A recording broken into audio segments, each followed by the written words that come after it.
And Vanessa, some commentary on the BRICS nations. Yes, I'm going to probably ruffle a few feathers with this short report, and I'm sure it warrants further discussion in extra.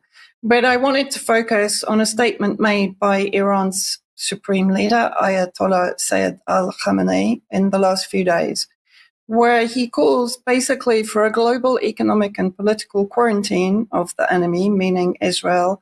He encourages all Islamic and non-Islamic nations, and I'm assuming he's referring to BRICS nations, of which Iran is a member, because obviously appealing to Western countries isn't going to have much effect. But he appeals for them to cut all trade ties, suspending port access, freezing bank transactions, denying energy supply, and severing political relations to bring pressure to bear to end the genocide, both in Gaza and, of course, in the occupied territories. Now, I will refer people to this article that I published, Up at the Wall Will Fall, which was written by Professor Patrick Bond, I think, in November last year. The blessing, you'll remember the curse and blessing map that Netanyahu showed at the UNGA, showing countries within BRICS being included in the blessing, and of course Iran being included in the curse. The blessing for genocide, nearly all BRICS regimes nurture Israel economically. Now, of course, when we talk about international law, and all BRICS countries do make statements adhering to international law and condemning the West for violating or basically shredding humanitarian law, Geneva Conventions, particularly on genocide, and international law generally. Now, this is a new account on X that is putting out some good data on this kind of subject, and I do recommend following them. Yesterday, they sent me this. So BRICS is reshaping a multipolar world, but how are they responding to Israel's genocide of Palestinians? Our latest analysis tracks 2025 exports, January to July, to Israel versus 2024 with critical insights. Now, first of all, they summarize China and India, top military suppliers to Israel. Russia, Egypt, and the UAE, leading energy exporters to Israel. Brazil and South Africa are the ones that are kind of throttling back on energy exports, dropping in the ranking in 2025. And what they say is BRICS trade patterns reveal stark divides in geopolitical stances. Now, I want to have a look at this infograph that they, no, I won't. I'll first of all mention recent reports in Israeli media on a new deal, in fact, between Israel and India, who inked a bilateral investment deal in New Delhi to foster trade ties. Just one example of the collaboration between BRICS nations and Israel. Not only Israel, I would also mention countries like the UAE and Saudi Arabia that historically were established by the British to actually form a partnership with the Zionist entity and protect it from the resistance pan-Arab alliances that might threaten it in the future. That's an important point to make. So if we can just keep this following diagram on screen, people can zoom in on it, but just while I run through it, because I think it's important to do this, you can take your time and look more deeply into the information that's included on there and in the article that will be in the show notes. But if you look left to right, you see Brazil, Russia, India, China, and South Africa. In overall trade partnership, Russia is number 7, India is number 8, and China is number 1. And China is exponentially increasing its trade partnership with Israel. And that includes Chinese state companies being involved in the settlement pogroms in the occupied territories and investment in Haifa port to facilitate the offloading of weapons to the Israeli military. Russia is number 2 in energy supply. India, number 5. India and China are number 5 and number 3, respectively, in war goods. Now, that's quite an extraordinary statistic when one considers who are the primary partners, of course, from an armaments perspective for Israel. China is publicly saying that it's a genocide. Russia and India have not publicly said that in any of their statements.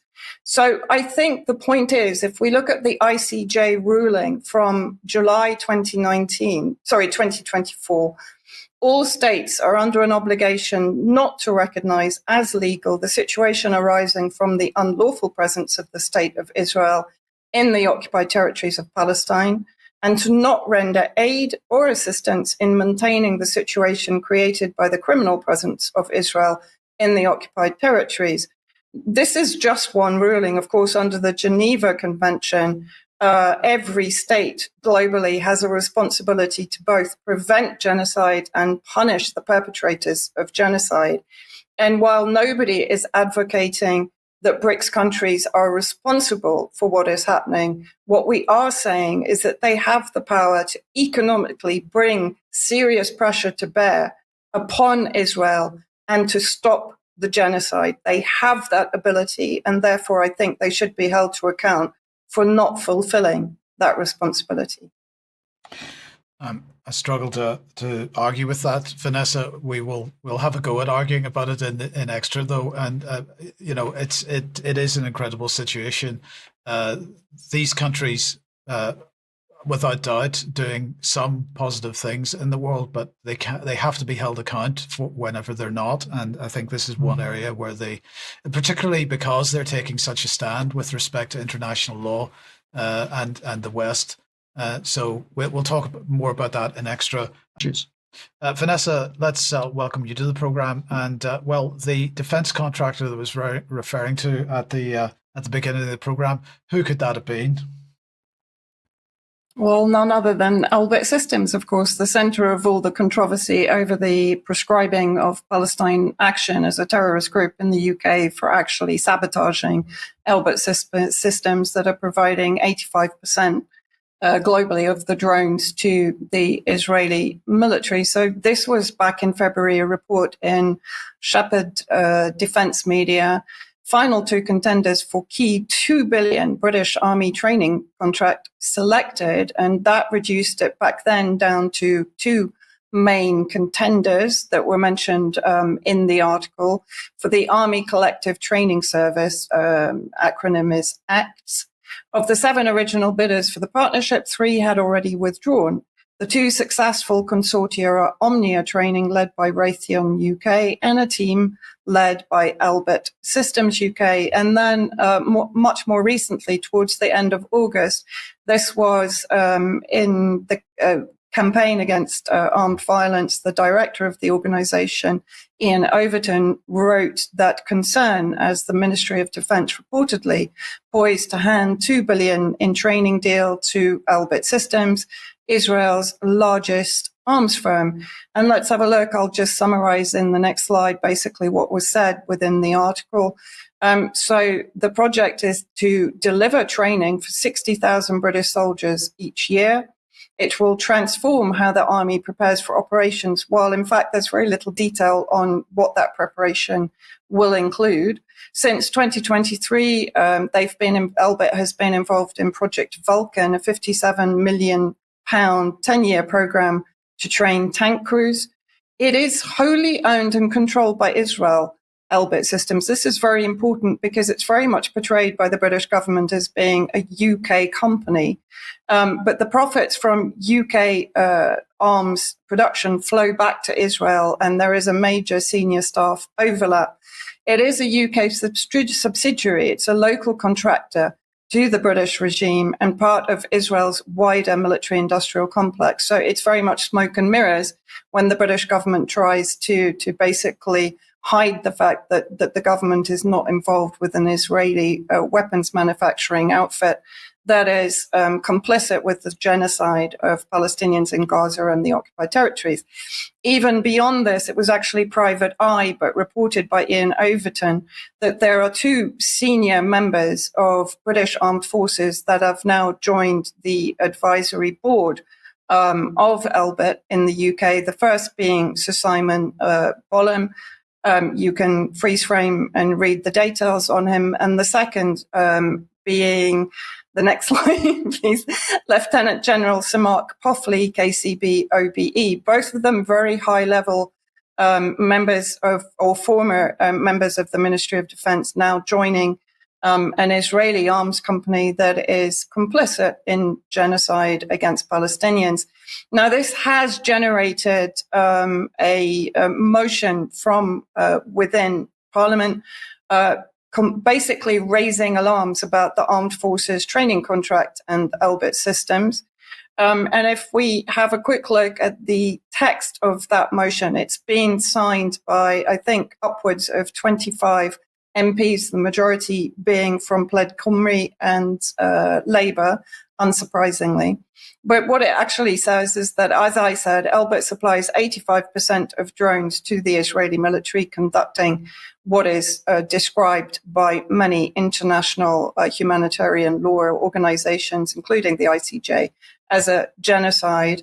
It will entrench Elbit at the heart of UK defense, so an Israeli company, again, at the heart of UK defense industry. And of course, we've been covering that at UK Column, the involvement in Oracle, in the storage of information for the Ministry of Defense and other sectors of British governance. And from a reputational, legal and moral perspective, this puts Britain in danger of being prosecuted, of course, for being complicit in genocide. That is their main concern. At the same time, we still have the unlawful keeping the Filton 24 members of Palestine Action, who led the direct action campaign against Elbit systems in an attempt to highlight the genocide and prevent the genocide. And they, of course, have spent a year, in fact, I think now it's more, in prison without trial. The first trial of, I think, 3 members of Palestine Action will be taking place on the 17th of November at Woolwich Crown Court. And we've also talked regularly about the conditions that these young people are being kept in remand. I mean, effectively, they are going through abuse and torture at the hands of the state. Now, one interesting fact is that very recently, this was in The Guardian, Israeli arms manufacturer closes the UK facility targeted by Palestine Action.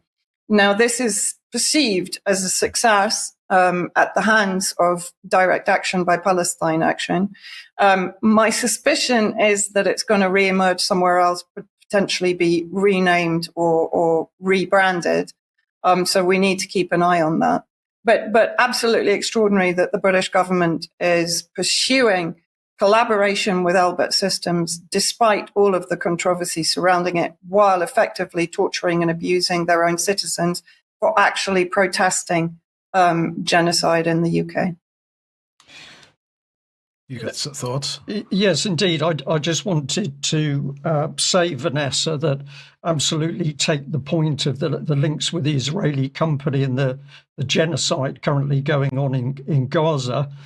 But not even aside from that, the fact that we have a foreign nation, namely Israel, now burying itself directly into the heart of UK military training. This is at a level which it means that Israel would be given access to every single real capability, particularly of the army. This to me is utterly incredible. What decision has been taken that Israel is trustworthy enough to even deal with training secrets within the UK military, aside from the secondary point, which is, absolutely valid, of this company being linked into the horrors going on in Gaza? I've talked about this dual nationality problem before, and I think that you are absolutely highlighting it here. Any comment? No, I totally agree with that. Yeah. Okay. Well, look, thank you, Vanessa. Sandy, let's welcome you to the program then. And we've been talking over the last couple of weeks about maybe what's going on behind the scenes with respect to the incitement of feeling and emotion with people in the UK over the migrant issue. What have you got on this? Yes. Sorry, Sandy, I'm afraid we can't hear you. I think you're going to need to try to reconnect. We might need to move on and come back to this. Well, just before we do, Mike, I think just to add a little bit more to this business of Israel, it's quite incredible that back in the days of Francis Maud, he was the minister who suddenly announced that we'd gone into this massive pact with Israel, MOU, I think it was a memorandum of understanding at the time, which meant that Israeli intelligence services were absolutely going to be partnered with British intel. We were going to be bringing in GCHQ, we were going to be bringing in the universities, and there was absolutely no full debate in the House of Commons over the risks of this.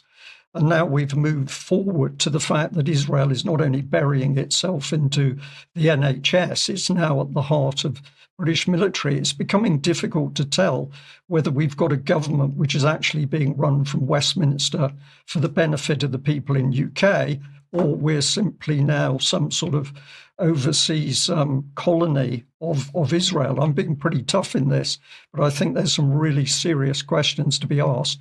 And we should also be looking at the names of the people who've set up these joint arrangements with Israel. Who were they? Where are the minutes of the meeting? And what is proposed next?